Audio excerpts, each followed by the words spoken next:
नमस्कार, मैं मनोज बिश्नोई और इस रेड प्लस न्यूज़ पर आपका बहुत स्वागत है। आज का ये एपिसोड केवल 3 खबरों का संकलन नहीं है।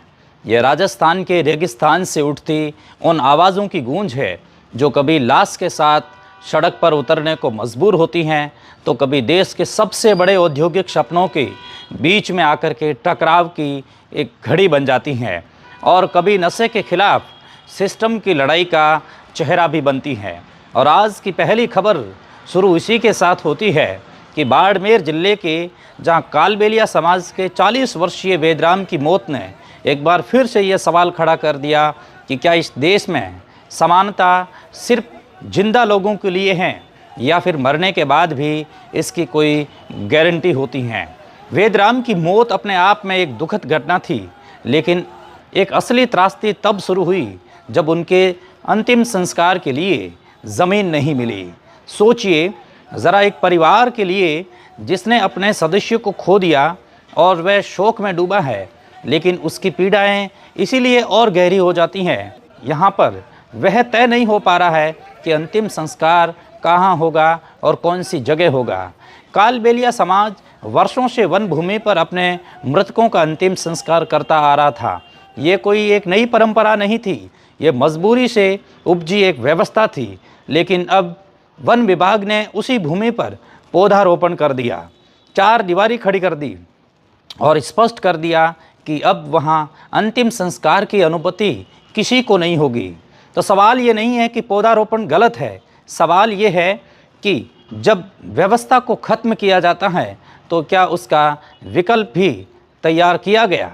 और जब साफ तरीके से अगर देखा जाए तो इसका जवाब एकदम साफ है कि बिल्कुल भी नहीं। और प्रशासन ने कोई वैकल्पिक शमशान भूमि आवंटित नहीं की और न स्थायी समाधान निकाला और न संवेदनशीलता दिखाई। नतीजा ये हुआ कि वेदराम के परिजन और कालबेलिया समाज शव को लेकर कलेक्ट्रेट की ओर रवाना हो गए। यह दृश्य अपने आप में सिस्टम पर एक बड़ा सवाल था। पुलिस वालों के साथ में धक्का मुक्की करते और शव को लेकर जैसे ही वे कलेक्ट्रेट की ओर जा रहे थे, मामला एकदम गर्मा गर्म था, क्योंकि यह पहली बार नहीं था जब कालबेलिया समाज ने शव को लेकर प्रदर्शन किया हो। कुछ महीने पहले भी ऐसा ही हुआ था, जब जिला प्रशासन ने एक आश्वासन दिया था कि 1 सप्ताह के भीतर शमशान के लिए ज़मीन आवंटित कर दी जाएगी। लेकिन वह सप्ताह महीनों में बदल गया और ज़मीन अब तक नहीं मिली। आज फिर वही कहानी, वही पीड़ा, वही उपेक्षा।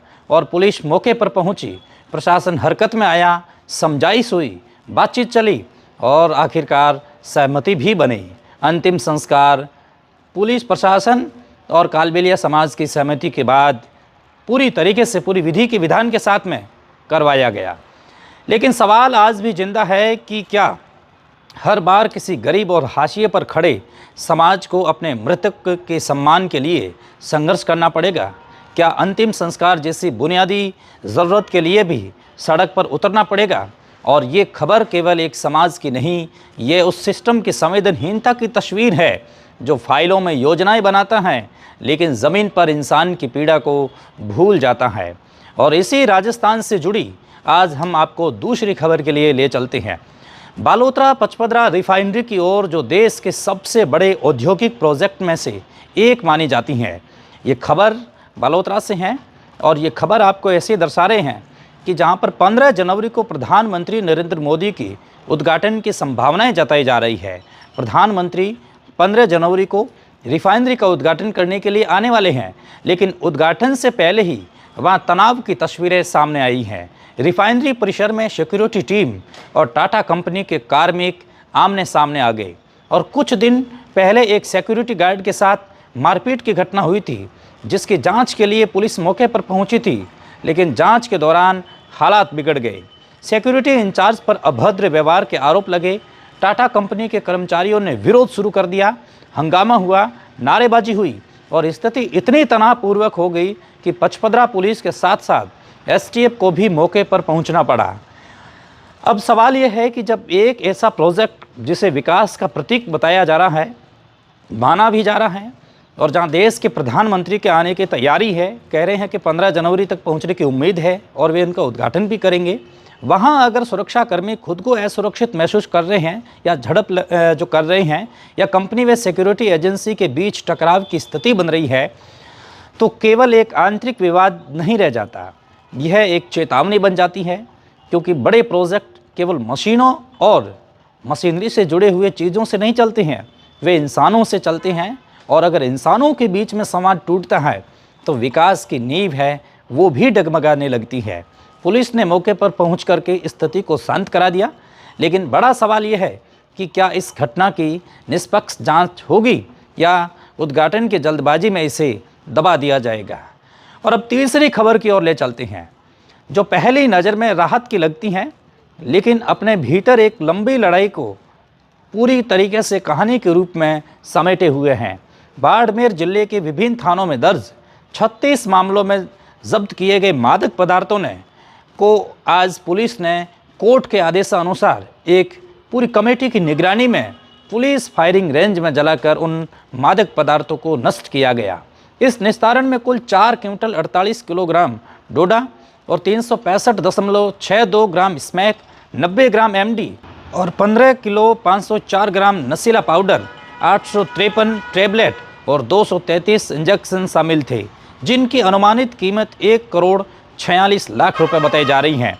ये मादक पदार्थ जिले के 7 थानों से प्राप्त हुए थे, जिनमें धोरिमना के 11 मामले, रागेश्वरी के 8, नागाना के 6 और धनाऊ के 4, शिव के 3, बाकासर के 2 और रीको एवं गिराब थाना से एक मामला शामिल था। कमेटी की निगरानी में पुलिस ने सभी मादक पदार्थों का वजन इलेक्ट्रिक कांटे से करवाया और फिर तेल एवं लकड़ियों की मदद से उन्हें फायरिंग रेंज में जलाकर नष्ट किया।